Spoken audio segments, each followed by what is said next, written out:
এক বাদশা রাজ্যের ভিতরে রাজ্য চালাইতেছে। একদিন বাদশা ঘোষণা করতেছে, ও আমার রাজ্যের লোক সকল,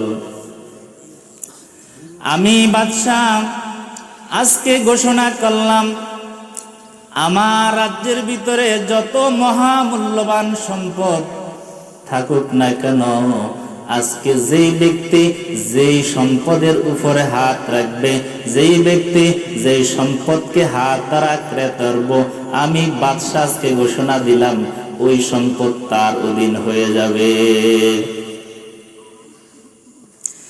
এটা বলে বাদশা তার রাজ্যের সিংহাসনের ভিতরে যতগুলো স্বর্ণ অলংকার ছিল তা সব তার একটা ময়দানের ভিতরে ভিক্ষা ফেলে দিল।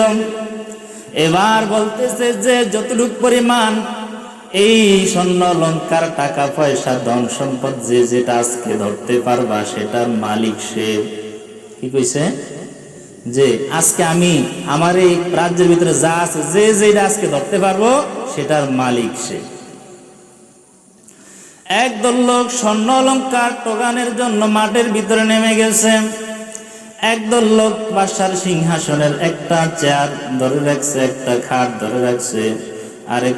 আরেক শ্রেণীর লোক তার অর্থ সম্পদ, দামি দামি জিনিসের উপরে হাত রাখছে। আর একটা বেকুব মানুষ, একটা পাগল মানুষ, সে কিছুই ধরে না, সে যায় বাদশার মাথায় হাত দিয়ে বসে রয়েছে। এবার বাদশা জিজ্ঞাসা করতেছে, ও পাগলা, তুই তো সব সময় পাগল ছিলি, তুই তো সোজা দুনিয়ারই সোজা, কত মানুষ কত সম্পদ কামাইয়ের জন্য আজকে আমার রাজ্যের ভিতরে আমি ঘোষণা দেওয়ার সঙ্গে সঙ্গে মানুষগুলা হুমড়ি খায় আমার সম্পদের উপরে পড়ে গেছে। আমি বাদশা ঘোষণা দিলাম যে আজকে যেই সম্পদটা ধরতে পারবে ওই সম্পদের মালিক সে হবে। ও পাগলা, তুই কেন সম্পদ না টোগাইয়া আমি বাদশার মাথার উপর হাত রেখে দিলাম? এবার ওই পাগল লোকটা বলতেছ, বাদশা আসলে আমি পাগল নয়, এই সমস্ত যারা এই সদন সম্পদ গুলা তালাশ করতেছে, খুঁজিয়া খুঁজিয়া লইতেছে, এরা সকলেই পাগল। বলতেছে, কিভাবে তুমি আমাকে একটু বুঝাও। ও বাদশা, আপনি আজকে ঘোষণা দিয়েছেন যে আজকে আমার সম্পদের উপরে যে ব্যক্তি হাত রাখতে পারবে সেই সমস্ত সম্পদের মালিক সে হবে। ও বাদশা, আমি যদি স্বর্ণ ধরতাম তাহলে আমি স্বর্ণের মালিক হয়ে যেতাম, আমি অন্য কিছুর মালিক হতাম না। আমি যদি আপনার টাকা পয়সার কাছে হাত রাখতাম, টাকা পয়সার মালিক হয়ে যেতাম। বাদশা, আমি কি জন্য আপনার মাথার উপরে হাত রেখেছি আপনি কি জানেন? বলে, না, আমি তো জানি না, তুমি কি জন্য হাত রাখছো? এবার পাগলা বলতেছো, বাদশা, আমি তো ধারণা করেছি আপনি বলেছেন যে যার মাথার উপরে, শরীরের উপরে হাত রাখতে পারবে সে তার হয়ে যাবে। আমি পাগলা চিন্তা ভাবনা করিয়া দেখলাম, আমি যদি রাজার মাথায় হাত রাখি আর রাজা যদি আমার হয়ে যায়, তাহলে আমার এই অর্থ সম্পদ, রাজপ্রসাদ কিছুই দরকার না, বরঞ্চ এই যা কিছু আছে এগুলো সবই বাদশার। আর বাদশা যদি আজকে আমার হয়ে যায়, সমস্ত ধন সম্পদ আমার। আসলে হে পাগল কি যারা অন্যান্য জিনিস যারা পাগল, কারণ ওটা তো পাগল, আসলে পাগল। কেন? যে আমি যদি আজকে বাদশাকে পাইতে পারি তাহলে সম্পদ তো এমনি অটোমেটিক আমার হয়ে যাবে। আর অন্যান্য মানুষ কি করলো? এক একজন এক একটা সম্পদ পাওয়ার জন্য মালিক হয়ে গেল। এবার বাদশা বলতেছেন, আমি তো তোমাকে বেকুব মনে করতাম, আসলে তুমি তো বড় বুদ্ধিমান। আমি আজকে পরীক্ষা করার জন্য তোমাদের কাছে আমি ঘোষণা দিলাম, আসলে কেউ কোনো সম্পদের মালিক হবে না। আমি আমার রাজ্যের ভিতরে পরীক্ষা করতে চেয়েছিলাম কে সবচেয়ে আমি বাদশাকে বেশি মহব্বত করে। একদিন বাদশা ওই পাগলাকে বলতেছেন, তার অন্যান্য রাজ্যের ভিতরে যে উজির নাজির রয়েছে, মন্ত্রী মিনিস্টার, তারা বলতেছেন, ও বাদশা, আপনি ওই ঘোষণার পর থেকে ওই পাগলাকে এতই ভালোবাসেন, আপনি আমাদেরকে ভালোবাসেন না কেন? আপনি পাগলাকে মহব্বত করেন। পাগলের বিরোধিতা সকলেই করতে থাকলো।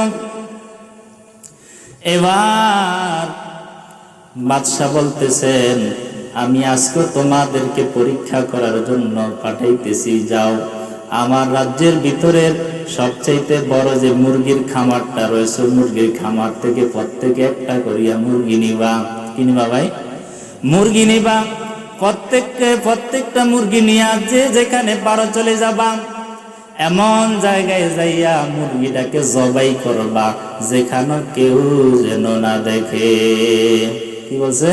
যে মুরগিটাকে এমন জায়গায় নিয়ে জবাই করবা কেউ যেন না দেখে। কেউ দৌড়িয়া জঙ্গলার ভিতরে চলে গেল।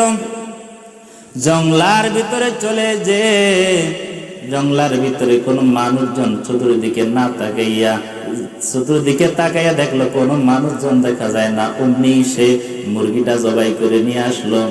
কেউ পাহাড়ের গুহায় চলে গেল, ওখানে নিয়ে মুরগি জবাই করে চলে আসলো। কেউ জমিনের নিচে তাবু করে ওখানে যেন মানুষ না দেখে, কোনো প্রাণী না দেখে জন্য সে যে যেইভাবে পারলো গোফরে যায় মুরগিটাকে জবাই করে নিয়ে আসলো। কিন্তু ওই পাগলা আবার জাতা মুরগিটা নিয়ে হাজির। এবার সমস্ত মন্ত্রী মিনিস্টার উজির নাজিরা বলতেছে, ও বাদশাহ আপনি মহব্বত করেন তো করেন, একটা পাগলাকে মহব্বত করেন, আপনি বাদশাহ হুকুম দিয়েছেন, আজকে দেখেন এই হুকুমটা পর্যন্ত পাগলায় পালন করতে পারে না। এবার বাদশাহ ডাক দিলেন, ও পাগলা রে, সকলকে যখন আমি বললাম মুরগিটাকে জবাই করে নিয়ে আসতে, সবাই মুরগি জবাই করে নিয়ে আসলো, পাগলা তুই কেন মুরগিটাকে জেতা নিয়ে আসলি? তুই কি জবাই করার মতো কোনো জায়গা পেলি না? এবার ওই পাগলা ডাক দেয়া বলতেছেন, ও বাদশাহ আপনি কি বলেছেন? আপনি বলেছেন মুরগিটাকে এমন জায়গায় জবাই করতে হবে যেখানে কেউ না দেখে। আমি সকলের সঙ্গে তাল মিলিয়ে জঙ্গলার ভিতরে যখন দৌড় দিলাম, জঙ্গলের ভিতরে যায় যখন আমি মুরগিটাকে জবাই করতে আরম্ভ করলাম, তখন দেখতেছি আমার মাওলা আমার দিকে ছায়া রয়েছে। আমি আবার পাহাড়ের গুহার ভিতরে চলে গেলাম, ওখানে যায় যখন আবার মুরগি জবাই করা আরম্ভ করলাম, তখন দেখি মাওলা আমার দিকে ছায়া রয়েছে। আমি যখন পানির নিচে ডুব দিলাম, ওখানে যখন আবার মুরগি জবাই করতে আরম্ভ করলাম, সেখানেও দেখি মাওলা কিন্তু আমার দিকে ছায়া রয়েছে। ও বাদশাহ আমাদের রাজ্যের ভিতরে এমন কোন গোপন জায়গা নাই, এমন কোন গোপন কুঠিরি নাই যেখানে আমি না গিয়েছি। মুরগি যেখানেই জবাই করতে যাই সেখানেই দেখি আমার মাওলা আমার দিকে ছায়া রয়েছে। ও বাদশাহ আপনি তো বলেছেন এমন জায়গায় মুরগি জবাই করতে যেখানে কেউ না দেখে, এখন আমি তো দেখতেছি যে দুনিয়ার কেউ না দেখলে তো আমার মাওলা কিন্তু আমাকে দেখতে আছে। সুবহানাল্লাহ।